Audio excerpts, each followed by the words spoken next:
Good. Okay, so let's start. Okay. Om Ajnanathirandasya Jnanashalakaya. Lakaya Chakshuvanmilitam Yena Tasmai Shri Guruvaya Namah. I was born in the darkest of ignorance, and my spiritual master has kindly opened my eyes with the transcendental light of torch, transcendental torch of light. What am I saying? Knowledge. Knowledge. Yes. Yeah. Okay. So I just offer my respectful obeisance unto him. I offer my respectful obeisances unto him. Yes. Srila Prabhupada ki jai. Srila Prabhupada ki jai. So, reading from chapter 8, Attaining the Supreme. Yeah. 1. So, you already done the text. Yes. So, we'll read the translation again. Yes. Purport or translation already. Okay. Purport. Okay. The translation. Arjuna inquired, Yeah. "O my Lord, O my Lord, O Supreme Person, what is Brahman? What is the self? What is the fruitive activities? What is this material manifestation? And what are the demigods? Please explain this to me." So the Arjuna asked Lord Krishna all these 5 questions. And then Lord Krishna will explain. In this chapter, Lord Krishna answered different questions from Arjuna, beginning with what is Brahman. The Lord also explained karma, fruitive activities, devotional service, and a yoga principle, and devotional service in its pure form. The Srimad Bhagavatam explained that the supreme absolute truth is known as Brahman. Paramatma, Brahman. Paramatma and Bhagwan. In additional, the living entity, the individual soul, is also called Brahman. Arjuna also inquired about Atma, which refers to body, soul, and mind.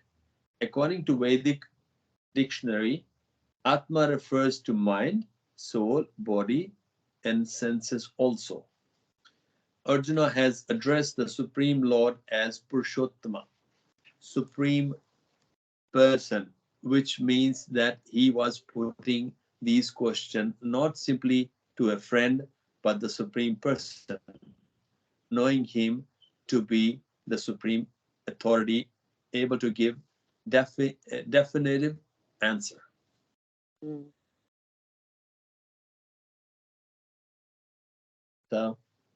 So this I mean, in the first text, Arjuna is asking 5 questions. Then he asks 2 more questions in the next text as well. Okay. And then Krishna explains. So in the Srimad Bhagavatam,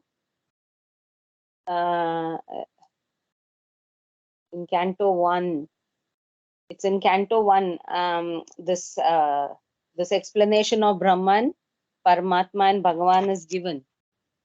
Okay. So,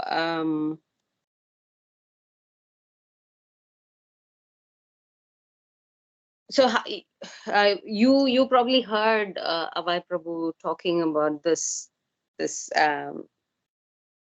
3 aspects of the Supreme Personality of Godhead, isn't it? Brahman, Paramatma, and so what is Brahman, what is Paramatma, and what is Bhagavan? Paramatma is the Supreme Personality of Godhead, Krishna, and Atma is the part of Paramatma. It's he's the ocean, we are drop. We are equal in the quality, but not equal in quantity. And Brahman is his creation. No. No? What's Brahman? So, no, Brahman is the effulgence. Okay, so it is like the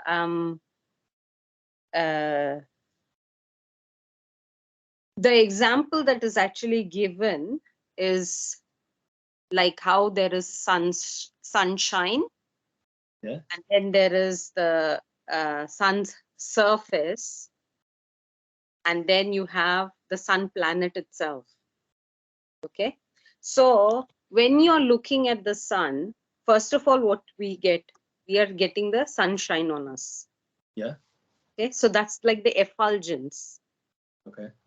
So that is the Brahman aspect of the Supreme Personality of Godhead. Okay, Okay. so there are three aspects of Bhagavan, the Supreme. Okay, he is manifesting in three aspects. First is Brahman, which is like you can equate it to sunshine. Okay. Okay. The second aspect is Paramatma. Paramatma means he's the localized aspect. Localized means what? So He's in everyone. yes, he's in everyone, and everyone being he's in all living entities, even plants and animals, everyone. Okay, so even the bacteria. Yeah. So bacteria also has Paramatma. Yeah. Um, and then there is the third aspect, which is Bhagwan. So the localized aspect is like we are seeing that the sun is like, there is a round Yeah. thing there, right? Mm. And the Bhagavan aspect uh, is like you're actually going into the sun planet. Okay. Okay, you see that there is actually a controller of the sun. Yeah. Okay, so how it is explained? So what in the Bhagavatam? This is Suta Goswami.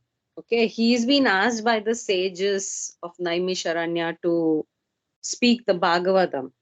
Okay, the first time the Bhagavatam was spoken was when Shukadev Goswami, who's the son of Vyasadeva. Okay, Yeah. so Shukadev Goswami, he told the Bhagavatam to Parikshit Maharaj, correct? Yeah. Okay, but after that, uh, at the beginning of Kali Yuga, so the sages were all in Naimisharanya, and that particular meeting, they asked Suta Goswami to speak the Bhagavatam. Okay.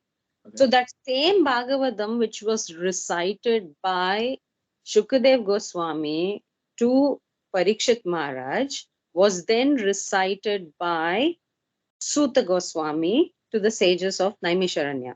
Now, why he did that? Because Suta Goswami was in the audience listening to Shukadev Goswami telling about this Bhagavatam. Okay. So anyway, so now the sages have asked him some questions and he's responding. And when he's responding, he's actually talking about this aspect, the three aspects of the Supreme Personality of Godhead in the form of um, Brahman, Paramatma, and Bhagwan. Okay. Okay. And it's also mentioned, see, now you are aware that the Vedas are mainly divided into four parts, right? So there is Yes. Rig Veda, Yeah. Samaveda, Yajurveda, Atharva Veda, like that, right? And then there are 108 Upanishads. Yes. So now the 108 Upanishads, see, the Upanishads actually focus on the Brahman aspect only. That is, Okay. the followers of the Upanishads are mostly impersonalists. Okay. Okay, so they are impersonalist means, so the Upanishad actually, Brahman is an impersonal manifestation because it's just light. No, Yeah. there is no person there. He's there everywhere, but he's there as light. It's an effulgence. Yeah. Okay, so it's the brightness. So the followers of Brahman are generally those students of Upanishads. They are like Mayavadis, impersonal. Yeah. Okay? Nirankar. Like, they believe in Nirakar. Nirakar, yeah. But they don't understand Nirakar means it's not like our Akar. But in their sense is Nirakar means no form at all. But that is not what we say. Is Nirakar means that he's got a form which is very different to our form, which his form is that he can do anything in his form. Yes. So like even like in that Brahma Samhita shloka we say that angani yasya sakalendriya vrittimanti. So like he is not limited by that he just has to use his hands to eat. He can eat with his eyes. So that's how when we offer the bhoga, Bhagavan just sees it and then he can accept it and he gives us his mercy back. So his eyes are doing the form of eating, like it becomes like his mouth, but we can't do that. That's why we say that he's got many hands. Yeah, he's got many legs. Yes. Like which hand he can help you don't even know. That's I've right. noticed that a lot of time is in my life when I was in difficulty and I got helped. And how this happened there, like it's just the mercy of Krishna, but he's got different hands and different way. He doesn't come directly to help you. Indirectly, whichever way he can come and help you. Many hands. Yeah. Oh, that's very nice. Yes. So so that's one. Okay, so that's relating to the Nirakar side you were saying. But anyway, so the Brahman aspect is generally the Mayavadis prefer that kind of they study only up to that aspect. They don't go beyond that. Okay. Then you come to Paramatma, and Paramatma is the localized aspect, and in that generally the yogis are generally the ones who go up to Paramatma. Because what are they doing? They're usually trying to meditate on themselves, right? They're meditating in the form within their heart. So they are thinking, oh yeah, we have Atma and we have Paramatma, so I'm meditating on Paramatma. That's what the yogis are doing. And then you have Bhagavan. Okay, so Bhagavan is the supreme. He is a real person. And that is what the devotees are seeing. The devotees go to that aspect of Bhagavan. So it's like Prabhupada actually, I think it might be in chapter 2 of the Bhagavad Gita, one purport. We can look at that. He explains What this. chapter? 2. Okay. What purport? If you go to chapter 2. Yeah, see, it's in text 2 itself, in the purport. What text number? 2. 2. No, not 2. 2. 222. No, Baba, 2. Yeah. Only chapter 2, text 2. Text 2. Okay, 2. See, here he's mentioning in the Srimad Bhagavatam 1.2.11. Okay. This perception of the absolute truth is explained thus. Vadanti tattva vidas tattvam jnanam advayam brahmeti paramatmeti bhagavan iti shabdyate. This absolute truth is realized in 3 phases of understanding by the knower of the absolute truth, and all of them are identical. Actually, there is no difference between Brahman, Paramatma, and Bhagavan. So then, what's the meaning of Brahmasmi? I am spirit soul. Spirit So soul. yeah, I mean, see, the Jiva is also Brahman, but Krishna's Para Brahman. Yes, he's supreme. Yeah. And we are We are, he is the, and we are a. Yes, yes, yes. So here, see, he's explaining this sun planet thing, like I was saying. These three divine aspects can be explained by the example of the sun, which also has three different aspects, namely the sunshine, the sun's surface, and the sun planet itself. One who studies the sunshine only is the preliminary student. One who understands the sun's surface is further advanced, and one who can enter into the sun planet is the highest. Ordinary students who are satisfied by simply understanding the sunshine, its universal pervasiveness, and the glaring effulgence of its impersonal nature, may be compared to those who can realize only the Brahman feature of the absolute truth. So what is he saying? It's universal pervasiveness means what? Arey, Abhay Prabhu's here. I'm running away then. Oh, no. Hare Krishna. Hare Krishna. Hare Krishna. Hare Krishna.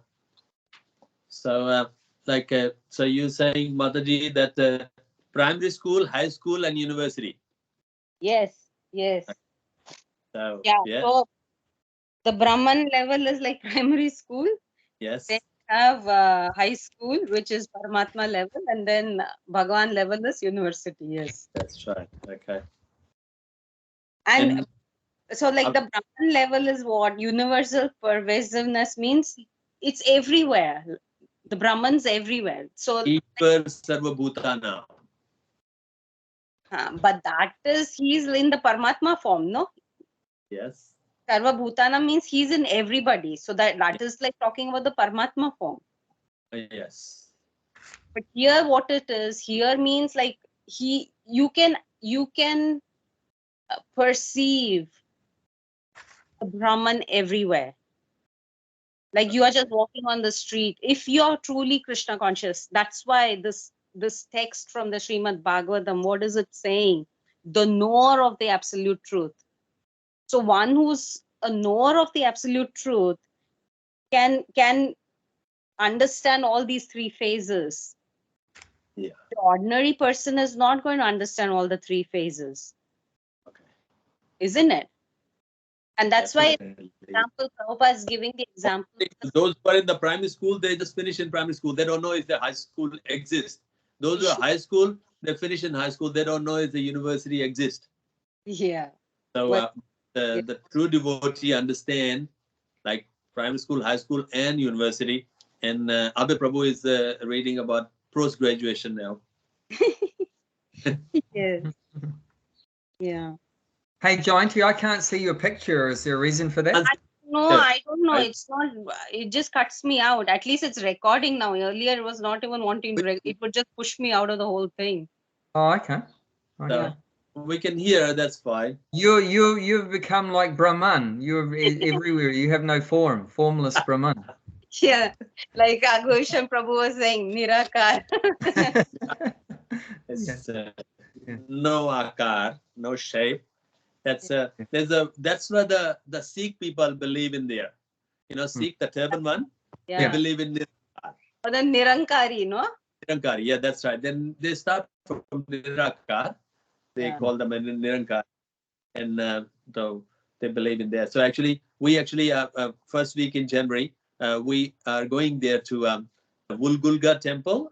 There is a Sikh temple, and then we're gonna go to Muvulamba and the Barambe.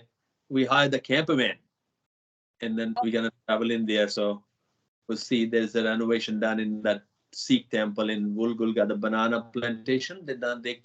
It's quite old those there, but anyway, the Sikh people they believe that there's no shape. We cannot we cannot put God into the shape because He is omnipresent everywhere. How can you be possibly put someone into the shape? That's what they believe. But they believe that you are limiting him by putting him in a shape. Yeah. Yes, that's what they're saying. You cannot limit that because he's a limitless. Mm. He's everywhere. Everybody has got their own belief, so it's. I think the Muslim as well believe in the same, I guess. But but those who understand all these three, the true devotee understand that primary, secondary, and the university. Mm. So only the true devotee will understand that. Okay, I got it. I'll just finish up to this place where in this purport we were just reading part of the purport of 2.2 where 2 point in the Bhagavad Gita, chapter 2, text 2. yeah.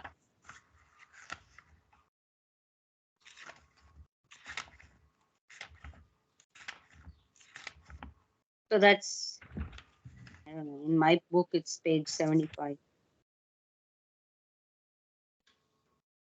So we're just reading where that Srimad Bhagavatam 1.2.11 is explained, and then Oh yeah, okay, yeah. the 3 student aspects, yeah. and just below, the student has advanced still further, can know the sun disk, which is compared to knowledge of the Paramatma feature of the absolute truth. And the student who can enter into the heart of the sun planet is compared to those who realize the personal features of the supreme absolute truth. Therefore, the bhaktas or the transcendentalists who have realized the Bhagavan feature of the absolute truth are the topmost transcendentalists, although all students who are engaged in the study of the absolute truth are engaged in the same subject matter. The sunshine, the sun disk, and the inner affairs of the sun planet cannot be separated from one another, and yet the students of the three different phases are not in the same category.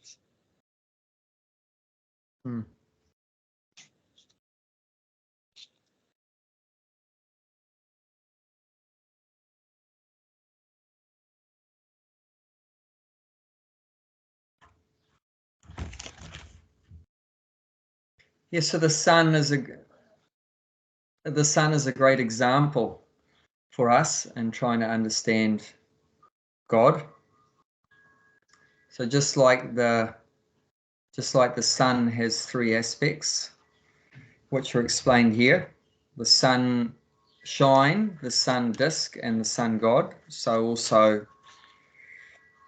the absolute truth also has 3 aspects: Brahman, Paramatma, and Bhagavan. So yeah, the sun is a great example for us to try to understand how God has 3 different aspects.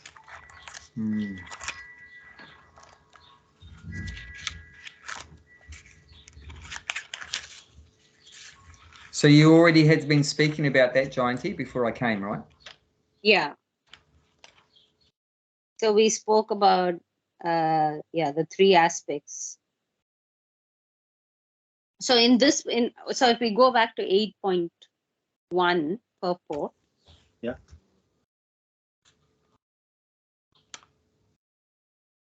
So we were at that point of the purport where it says the Srimad Bhagavatam explains the supreme absolute truth is known as Brahman, Paramatma, and Bhagavan. So that's when I was talking about 1.11, yeah. But if someone who's on the, for example, second stage, there's the 3 stages as the sun and the disk and the planet there, Bhagwan. So if somebody on the first or second stage, will it reach to the same place? Because it's all come from sun, from Krishna anyway.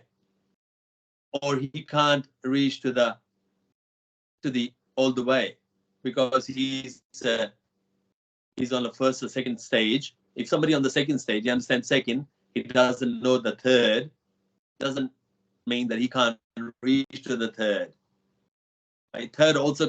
Second is also come from third anyway, or first also come from third anyway. So either way, you can have a first or second, you will reach to the third. Or not. It's just different degrees of knowledge, just like you mentioned about primary school, secondary, university. So you just got to go further in your spiritual Yeah. education. Okay. Just like there's a verse, where is it? Bonam Janmanam Ante, 7th chapter. So we just passed through that. 19. Yeah, so we've just read that recently. Yeah. 7th chapter, text 19. After many births and deaths, he who is actually in knowledge surrenders unto me, knowing me, the cause of all causes, and all that is. Such great souls, very rare. So yeah, after many births and deaths, actually in knowledge. So every birth we have, can get a little bit more knowledge, a little bit more, and slowly you get more knowledge. And when your knowledge is full, then you understand Krishna, and then you surrender. Then you'll surrender. So yeah, generally it takes time before one can understand Bhagavan. First of all, one will get some realization of Brahman, then further realization Paramatma, then further Bhagavan. However, there is, I would say, an alternative to having realization of Brahman, then Paramatma, then Bhagavan. Is there any way we can find out how long the Parikshit Maharaj took to reach to that stage? Which Maharaj? Parikshit Maharaj, listen to Bhagavatam there. Yeah. How long it took them to reach to that stage to listen Bhagavatam? Because he must be so many. No. He was already Bhagavan realized before hearing Bhagavatam from Shukadeva Goswami. Means he was already a pure devotee. Pure devotee means is Bhagavan realized. So he was already a pure devotee. Actually, even from his birth, he was a pure devotee.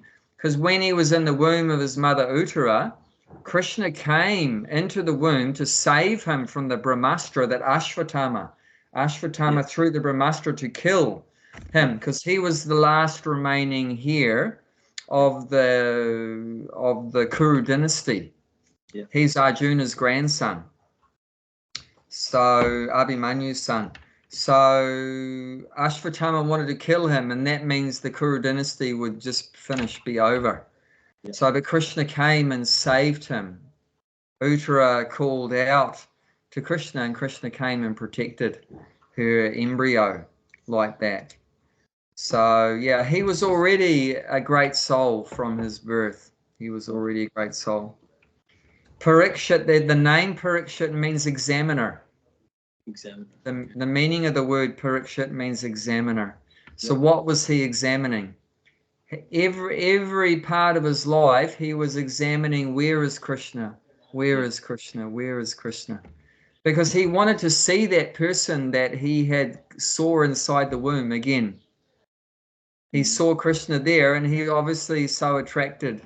And you know, obviously, if someone saves your life, how are you going to feel about them?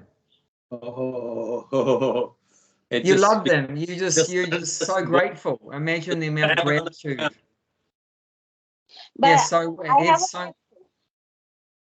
Yeah. So but they say, when the child comes out of the womb, it's like going through so much pain, it forgets everything. Yeah. But in this case, he didn't forget. He was still examining. Yeah, that's, Krishna's protected him. So for an advanced devotee, someone that's already done previous devotional service, then they may be protected from things like that amnesia kind of situation that we normally have. We forget our Krishna consciousness from before. Then you're protected from that. Yeah. Just like even Bharat Maharaj, right? Due to his thinking of a deer when he died, he took birth as a deer. But even in his deer body, he remembered Krishna from his previous life. So he could remember the previous life. And that's called Jati Smaran. Jati Smaran, when you can remember your previous life. Maybe some animals, they do realize that the past life, but they can't talk. Correct. Possible. Correct. Like, cows are in a farm. They probably knows that what the past life is, but they can't tell. Correct. Yeah. They can't communicate. Yeah. So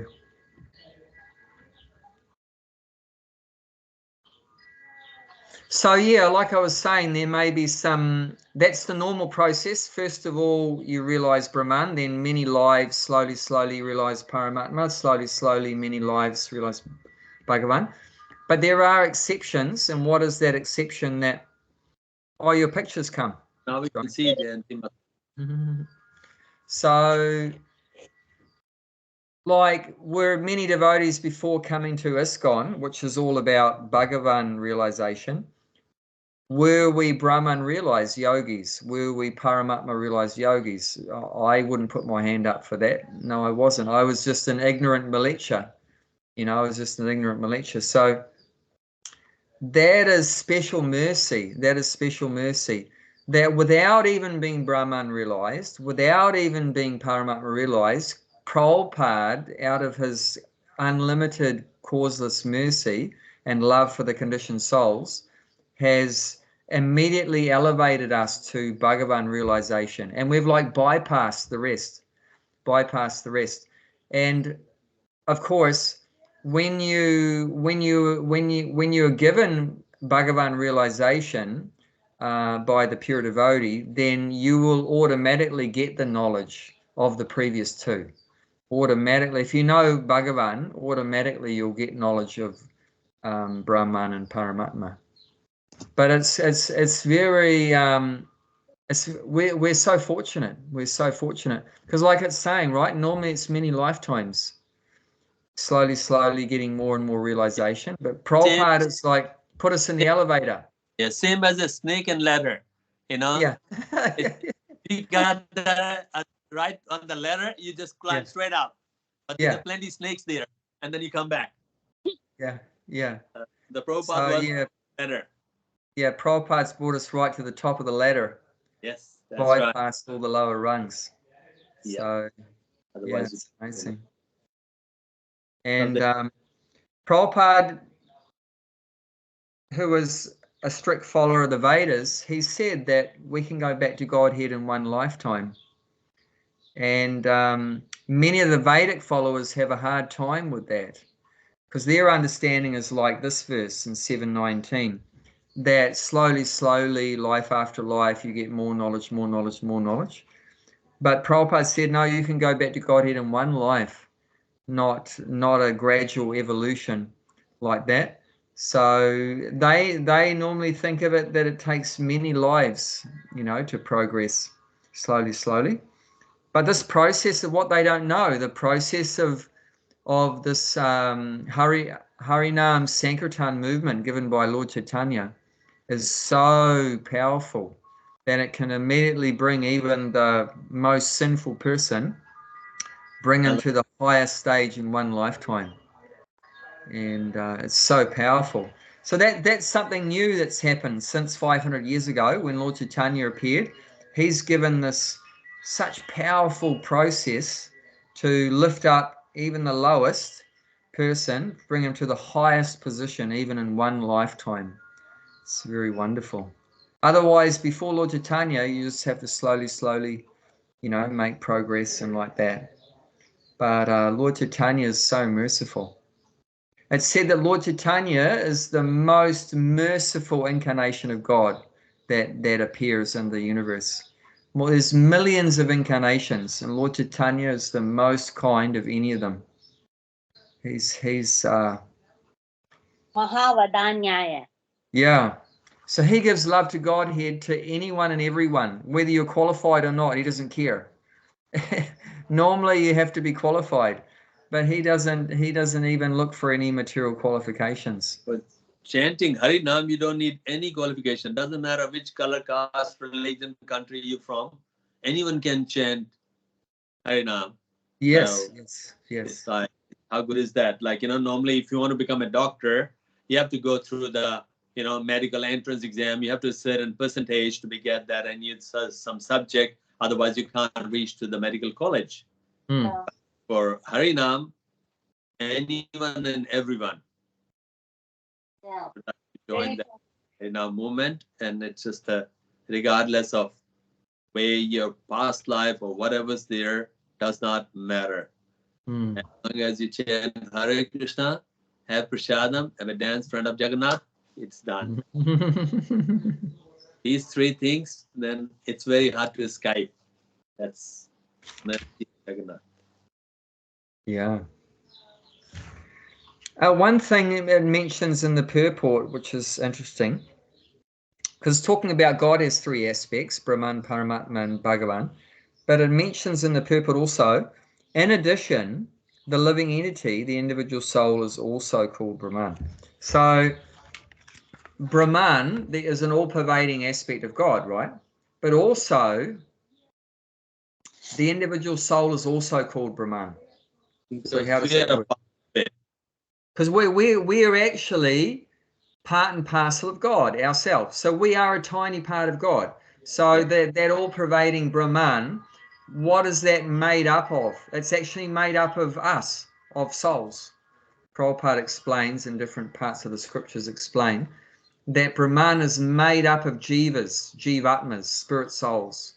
The Brahman, that all-pervading light that emanates from Krishna's body, that all-pervading light that emanates from Krishna's body, that is made up of jivatmas, made up of spirit souls. So we are Brahman also. The all-pervading light that's everywhere, that is Brahman. That's one aspect of God, just like the sunshine from the sun. But the souls themselves, we are Brahman. We are spiritual entities. Does that make sense? Yes. So it's like Krishna is the sun and we are the rays. Yes. Yes.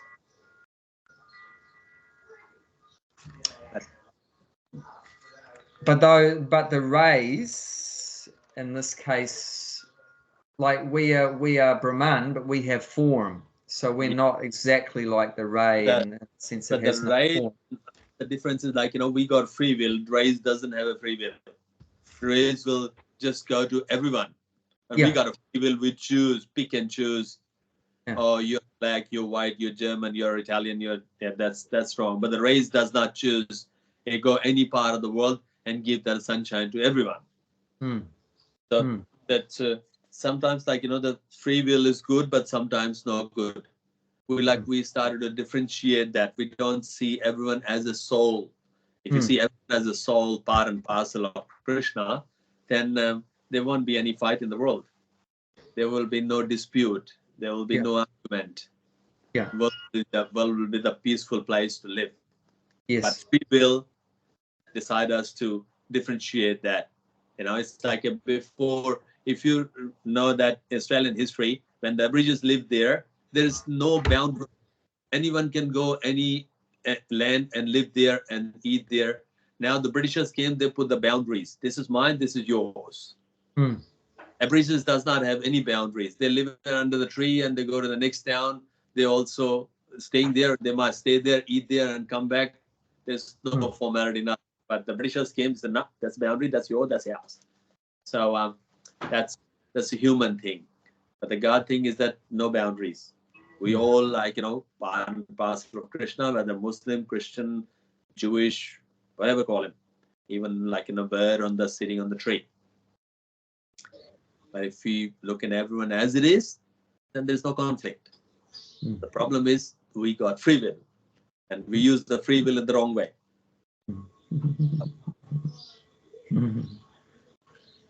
Nice.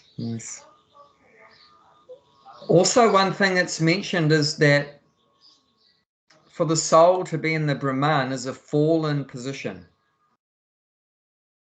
It means it's not our... What's that? Did you say, repeat that again? For the soul to be in that spiritual light, in the Brahman, the rays of spiritual light, the Brahman energy, Prabhupada explains that's a fallen position for the soul. That our natural position is to have a loving relationship with Krishna, with Bhagavan, with God. Yes. So anything other than that is fallen. Okay. So not only being in the material world is fallen, but even being merged into the light without our form, that's also fallen. And actually the Mayavadis are impersonalists. if they do manage to get liberated, which is very hard for them to do it, but if they do, the rare ones that do manage to actually get liberated, that's where they'll end up. Is they won't end up on a planet with Krishna and Vaikuntha, but they'll end up in the Brahman and the spiritual light. And that's fallen. Prabhupada said that that's actually not really liberated. That's also a fallen position. And because that's not our natural position. There's no rasa, there's no bhakti rasa, there's no loving relationship there. So what happens is, although there's no suffering in Brahman, because there's no physical body or anything like that, there's no mind or physical body, but there's no positive pleasure either, there's no bhakti rasa. So they become frustrated, no real enjoyment, happiness there. So it's said that from going up to the Brahman, the Mayavadi impersonalists, they fall back down again to the material world. So from the Brahman, one can fall back to the material world.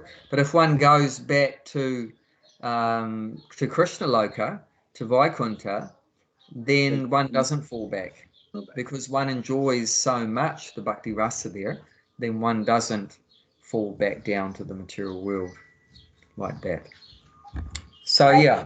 Can it also be seen as, where in the 15th chapter, Krishna talks about the fallible and the infallible, right? So,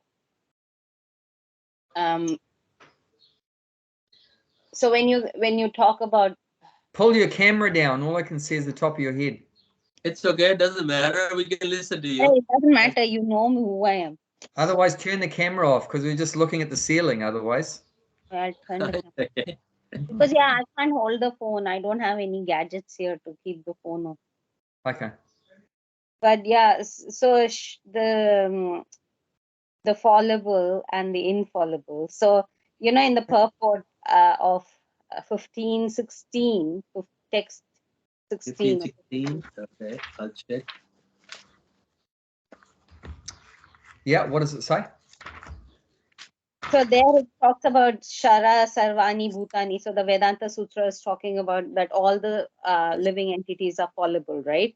Yeah. But Prabhupada also explains that those who are in oneness with Supreme Personality of Godhead, however, are called infallible. So, and I think,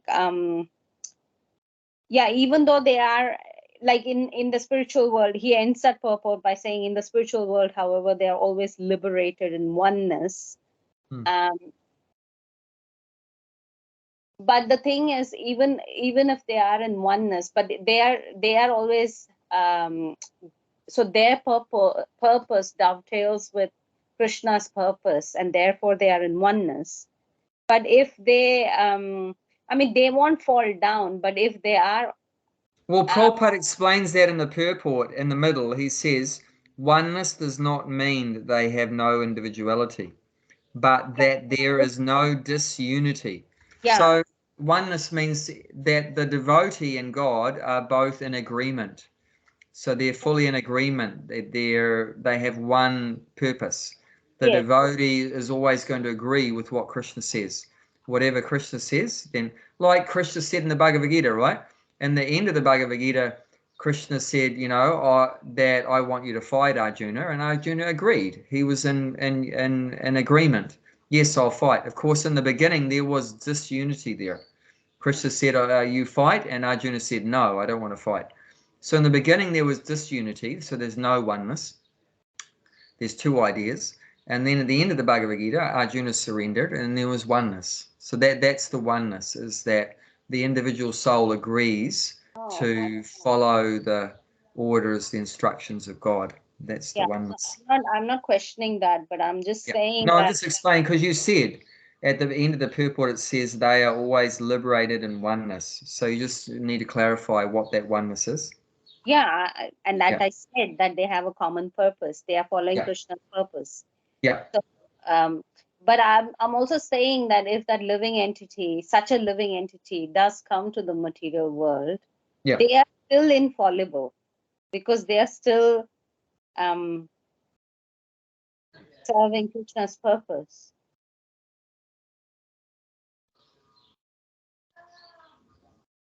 They are not falling to the material world. I mean, Krishna could send them to the material world.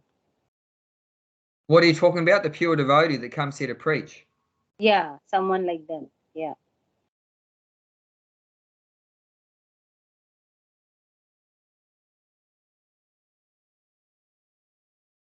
I'm just saying, if any devotee who is in oneness with the Supreme Personality of Godhead, meaning that there is no disunity between them and Krishna, Yeah. then that means, irrespective of where they are infallible. Correct. But like Gulshan was talking about free choice, because the free choice is there, then you could be acting in the category of infallible 1 minute, and then you could be fallible the next minute. So yeah, one time Prabhupada said in a class, the difference between me and all of you, talking to his disciples, is he said that you can fall down and I can never fall down. So generally the individual soul is fallible, that we can fall down, yeah. And then interesting conversation happened after that class. Prabhupada was praying very intently to the deities there after class. And then a devotee was wondering, I wonder what Prabhupada's praying. It must be a really good prayer. Let me find out what it is. So the devotee asked Prabhupada, what were you praying? And he said, I'm praying to the deities to protect me so that I never fall down. And then the devotee said, but Prabhupada, you said in the class that you can never fall down. And Prabhupada said, yes, the reason why I can never fall down is because I'm always praying to Krishna to protect me from falling down. So that this is what is very important part of being a pure devotee, is you're so humble. You're not proud, thinking you're more powerful than Maya or anything like that you're invincible or anything like that. You're not walking around thinking you're invincible, but you're feeling very helpless and insignificant and very humble, and you're always praying to Krishna for his protection. And as long as you're always praying for protection and very humble like that, then Krishna always protects, and then you will be infallible. Then you won't fall down. But as soon as we become proud and think we're great, then Maya just will cut us down, then we fall down. So yeah, that's one of the secrets Prabhupada revealed of protecting ourselves from falling down, is to always be very humble and pray to Krishna for his protection. That's very important. It's if you're fully surrendered there, then Krishna will protect you, because Krishna can see that, he surrendered to me. If I don't protect that, who's gonna be? So if Krishna doesn't protect, no one can. So the Krishna says, well, he surrendered to me, I have to protect. It's like true devotee doesn't even want a Krishna loka, because it's like, you are just there, that's it.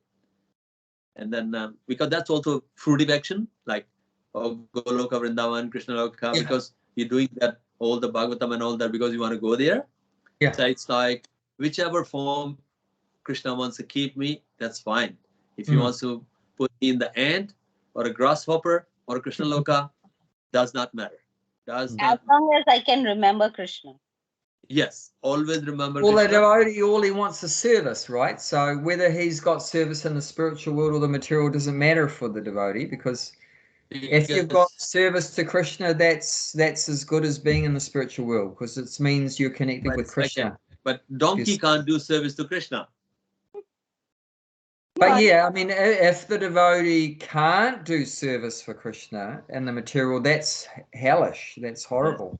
Yes. So the devotee doesn't want that. The devotee is not going to want to be in forgetfulness of Krishna in the material world. He only wants to be in the material world if he's got service and Krishna consciousness. But if there was no devotional service and no Krishna consciousness, definitely the devotee you know, that would be a terrible idea for a devotee. Yeah. But he's okay with being in the material world if there's some service that he can remember Krishna and everything. So that's the idea with that. The donkey can be serving Krishna through by if the donkey belongs to a person who's Krishna conscious. Yeah, he can even listen the shlokas. Yeah. But yeah, that. But yeah, well, yeah, he's not going to really want that though. But Saying if the devotee wants service, so where the service is doesn't matter, heaven or hell or in the spiritual world, that doesn't matter. But the devotee prays just to always be engaged in Krishna's service.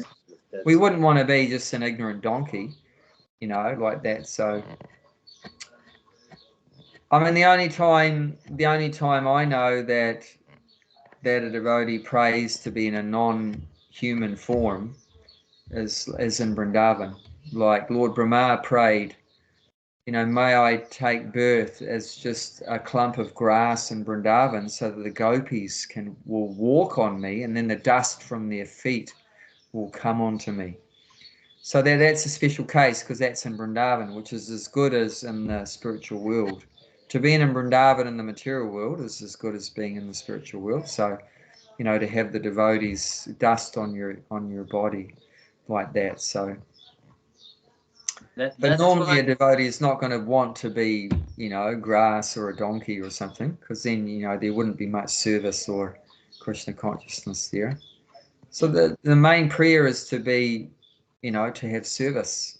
It's like when we're chanting, it's a prayer for service. Hare Krishna, Krishna Krishna, Hare Hare, Hare Rama, Rama Rama, Hare Hare. Oh Hare, oh Krishna, please engage me in your service. You know, so that's the main thing is service. Yeah. Service. But yeah, like if you're in the Brahman, then in the light, there's no service there. So yeah, that's horrible for a devotee. And actually, talking about Paramatma, there's another place also mentioning here. If you look in 15:18 purport,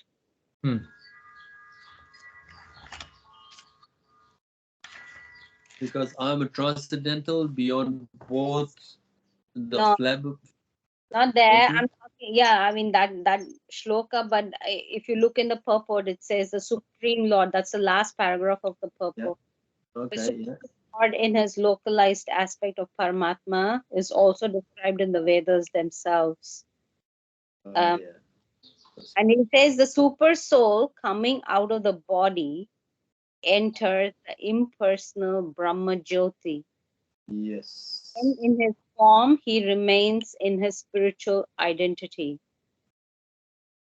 That Supreme is called Supreme Personality.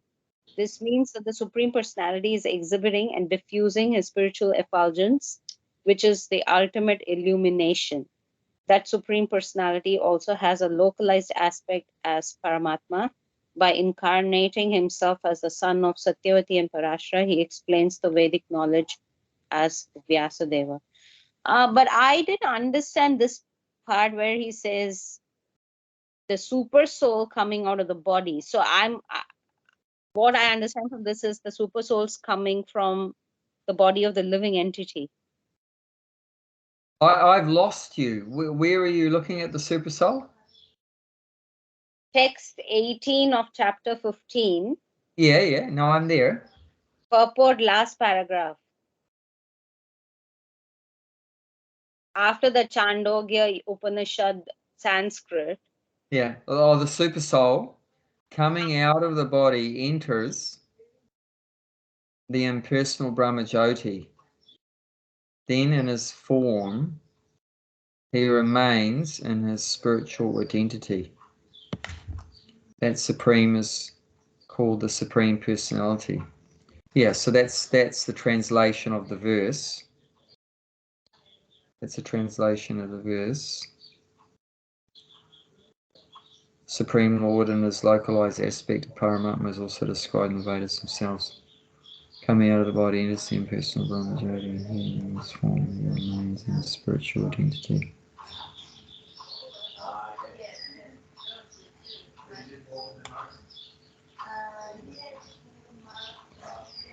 Yeah, well, the super soul coming out of the body. So I mean, he's in the body of every creature. He's there.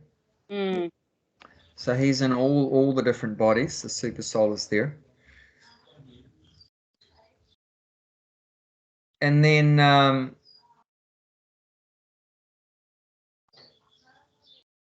okay, I mean, it's saying that from that, I suppose, like when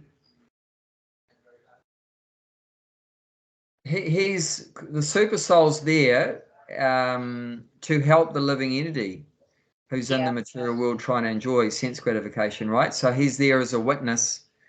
He's there as a witness and guiding the living entity. But when the living entity leaves the body, then obviously he's going to leave the body too. So where is he going to go? Here it's telling us where he's going to go. So when he leaves the body at the time of death, then it's saying here that he goes to the Brahmajyoti. And in the Brahmajyoti, he still has a form there. He still has his form. It's not that he loses his form. So, I mean, yeah, but it's not so important for us. But, yeah, that's what it's saying happens. So when he comes out of the body in the material world, out of someone's body, he goes into the Brahmajyoti and then remains there in his spiritual form.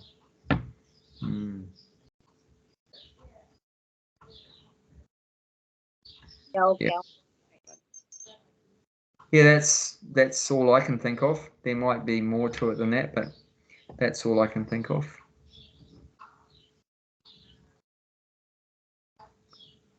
But there's one thing I do know is there's no Paramatma in the spiritual world. And Vaikuntha, there's no Paramatma. Because Bhagavan is there, God himself is there. So there's no need. I mean, like you don't, if you're in the spiritual world, in your spiritual form, you don't have Paramatma inside you. There's no need because your spiritual form. You and the form are same. Yeah, it's all the same. It's not like there's no covering in the spiritual world. You're not covered by another body different from you, separate in the from spiritual world. You are one with the God, is it?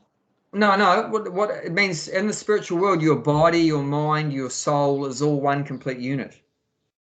It's all one complete. There's no covering. Like here, the soul is covered by the subtle body made of mind, intelligence, and false ego, and the subtle body is covered by the gross physical body made of earth, water, fire, air, and space. But in the spiritual world, there's no gross physical body, and there's no subtle body, and there's no super soul. It's just you, and you're a spiritual personality with a spiritual mind, a spiritual body, everything. So you're one complete unit, like Krishna. Krishna doesn't have, a super soul within him or anything like that. He doesn't have a gross physical body. He's just, even when he comes to the material world, he's just Krishna. Krishna is his body, his mind, his soul is all one absolute being. Does that make sense? No covering. Okay, shall we stop this recording and start again because it's 58 minutes. Oh yes, it's gonna stop in 60 minutes because of the 1 hour thing. Okay, so I'll push stop recording and sign out. Sign back in.